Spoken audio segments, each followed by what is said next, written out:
So this is how it begins, not with a press release, not with an honest injury update, but with confusion, cryptic comments, vague timelines, and above all, panic. Caitlin Clark, the face of the WNBA, is sidelined again, and this time, it's not just her body that's hurting. It's the credibility of the entire league. Because fans aren't just asking what happened. They're asking why. Why has Clark been visibly struggling for weeks? Why did her coach, Stephanie White, sound so out of the loop in her press conference? And most importantly, why does it feel like the league is hiding something? This isn't just about an injury. This is about a brewing scandal at the very heart of professional women's basketball. Let's rewind to Stephanie White's press conference, the one that was supposed to reassure fans and calm the chaos. Instead, it did the opposite. From the very first sentence, her tone was off. She admitted she only found out about Caitlin's condition late last night,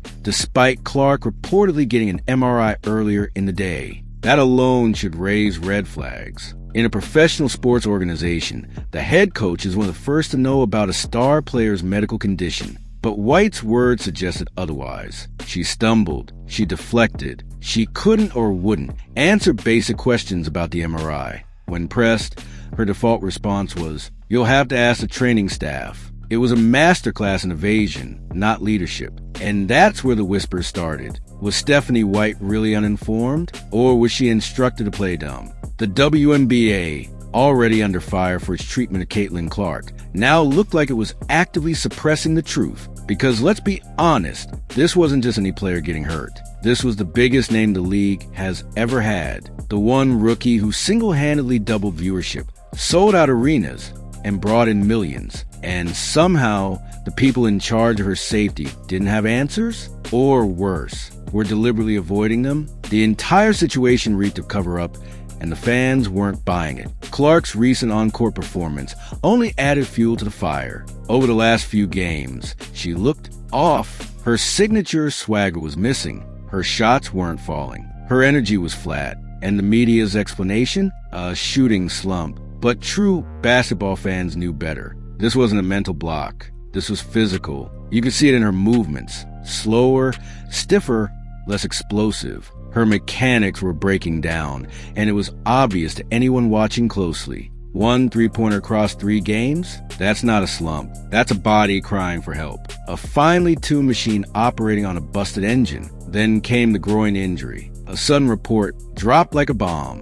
But was it really sudden, or had it been building for weeks? According to the script of this unfolding disaster, it all started with quad strain. Then she was rushed back. Too soon. Too aggressively, and when the quad wasn't ready, her body began to compensate, overusing other muscles, shifting pressure, creating new weaknesses, classic overcompensation injuries. Anyone who's ever been to the gym knows how that goes. One issue turns into 2, then 3, until the whole system starts collapsing. And that's exactly what we saw from Caitlin Clark, an elite athlete being pushed beyond her physical limit. But why? Why the rush? Why take that kind of risk with the most valuable asset the league has ever seen? The answer, unfortunately, might be money. Because here's the brutal truth. The WNBA is financially tied to Caitlin Clark in a way no league has ever been tied to one player. When she misses games, TV ratings drop by more than 50%. Ticket prices plummet. Merch sales tank.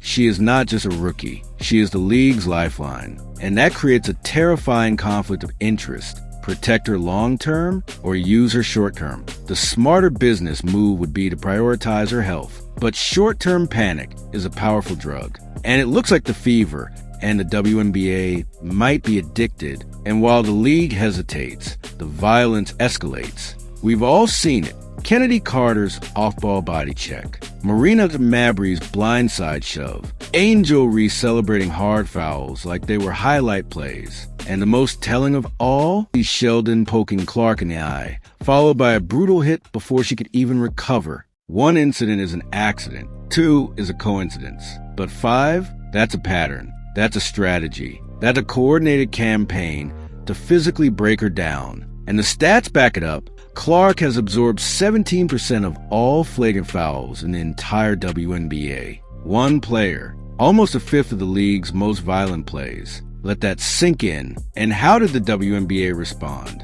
With silence. Marina Mabrey's hit was upgraded to a flagrant after public backlash. Her punishment? A fine. No suspension. No games missed. No message sent. This wasn't discipline. It was damage control. And the message to other players was crystal clear. If you hit Caitlin Clark, you won't face consequences. You'll just be part of the noise. And the fans? They're not having it. Social media is in open revolt, demanding Clark leave the league, are trending. Some fans are even encouraging her to go to Europe, where she'll be protected, respected, and celebrated, not beaten, targeted, and silenced. But it's not just the league's silence that's deafening. It's the media's. The same outlets that feasted on the Caitlin Clark effect, writing glowing features, posting viral highlights, praising her every move, have gone radio silent on the abuse she's facing. No exposés, no op-eds, no serious coverage, just recycled quotes and sanitized headlines. And why? Because the media wants access. They want interviews, photo ops, and press passes. Calling out the league means risking relationships. So they look the other way while Clark gets bruised and broken in plain sight. Their silence is complicity, and fans are starting to notice. And what makes this silence even more egregious is the precedent it sets. When the league's brightest star is visibly being targeted and the media chooses to downplay or ignore it, it signals to the world that this kind of behavior is acceptable, that it's just part of the game. But this isn't just physical basketball. This is orchestrated aggression. And the league's refusal to draw the line sends a dangerous message. If you're successful, if you're popular, if you bring in the dollars, expect a beating. And if you complain, don't expect anyone to come to your defense. It's a brutal and twisted reality for a league that claims to champion empowerment and equity. Now think about the position Clark is in. A 22-year-old rookie thrust into superstardom, carrying not only the expectations of franchise, but the financial hopes of an entire league. Every time she steps on the court, it's not just about winning a game. It's about holding up the WNBA's house of cards. And yet, she's being asked to do this with no protection, no assurances, and no honest leadership behind her. How many more hits is she expected to take before someone steps in? How many more vague injury updates? How many more day-to-day designations while her body breaks down? The fans aren't blind. They've seen this story unfold before in other leagues. But what makes this one sting more is a betrayal. This was supposed to be different. The WNBA has marketed itself as a league that values its players, that listens to its fans, that fights for justice and fairness. But the moment they got their biggest asset, the mask fell off. The marketing was slick. The photo ops were powerful. But when it came time to protect the player behind the image, they vanished. They went quiet. And fans? They're done being gaslit. You can see it in the way people talk about the league now, once filled with optimism and pride. The conversation has shifted to frustration and fury. People who bought tickets, who tuned in weekly, who supported the rise of women's basketball, are now saying they've had enough. If Clark walks away, they'll walk with her. They're not attached to the league. They're attached to her because she brought the energy. She brought the excitement. And if the WNBA doesn't protect her, then why should fans protect the WNBA? This isn't just a player league issue anymore. It's a cultural moment. The treatment of Caitlin Clark is exposing deep cracks in the foundation of the WNBA. Cracks that have been ignored for too long. Veteran jealousy, poor officiating, inconsistent enforcement of rules. And now, a frightening lack of accountability when a player's safety is on the line. If the league won't confront these issues now, when the spotlight is brightest, when will they? When Clark's injured beyond repair, when the ratings vanish, when the fans stop showing up. And make no mistake, this isn't about favoritism. This is about business. Every major sports league has unspoken rules about protecting stars, not because they're above the game, but because they are the game. Michael Jordan had protection. So did LeBron, Tom Brady, Tiger Woods, Serena Williams. They weren't babied. They were shielded because leagues understood their value. The WNBA needs to make a decision. Does it want to be taken serious? Then it better start acting like a serious league. The real tragedy here is that Clark isn't just an athlete. She's a symbol. She represents a new era, A tidal wave of possibility for women's sports. She's inspired little girls. She's brought in new fans. She's shattered records and redefined what's possible. But if this league allows her to be broken, physically, mentally, publicly, it won't just be losing a player. It'll be losing the future. Because once she's gone, there's no second Caitlin Clark waiting in the wings. This is once-in-a-generation talent, and she's being treated like a disposable asset. It's time to hold people accountable, not just the players delivering cheap shots, not just the referees who let it slide, but the executives, the coaches, the media voices who have the power to say something, but choose not to. The silence is louder than any boo from the stands. And the damage it causes? Irreparable. Because if Caitlin Clark ever decides to walk away, not because of talent or love for the game, but because of injury, exhaustion, or disillusionment, it won't just be her legacy that's tarnished. It'll be the WNBA. The clock is ticking. The fans are watching. And the world is waking up to what's really going on. Caitlin Clark deserves better. Not just because she's good, but because she's human. Because she's being failed by the very system that should be lifting her up. The WNBA can no longer pretend this is business as usual.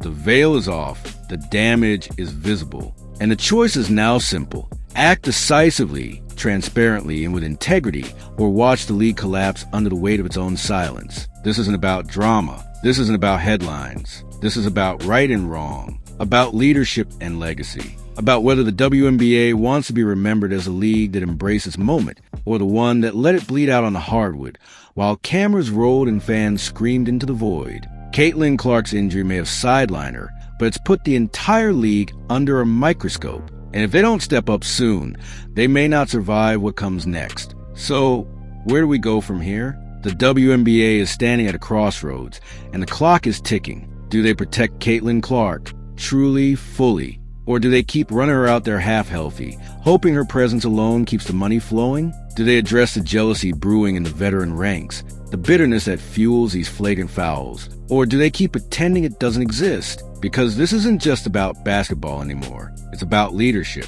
accountability, vision. The WNBA can either evolve into a professional, serious, star-driven league, or it can be remembered as a place that chewed up its golden goose and spat her out. Caitlin Clark will recover. Her talent is too immense to be sidelined for long. But the real question isn't when she'll return. It's what she'll be returning to. Will it be a league that's ready to protect her, elevate her, and learn from its mistakes? Or will it be the same league that allowed jealousy, violence, and short-term greed to define her rookie season? The choice is theirs. But one thing is clear. If they blow this, if they lose Caitlin Clark, they won't just be losing a player. They'll be losing their future. And the fans? They'll remember exactly who let it happen.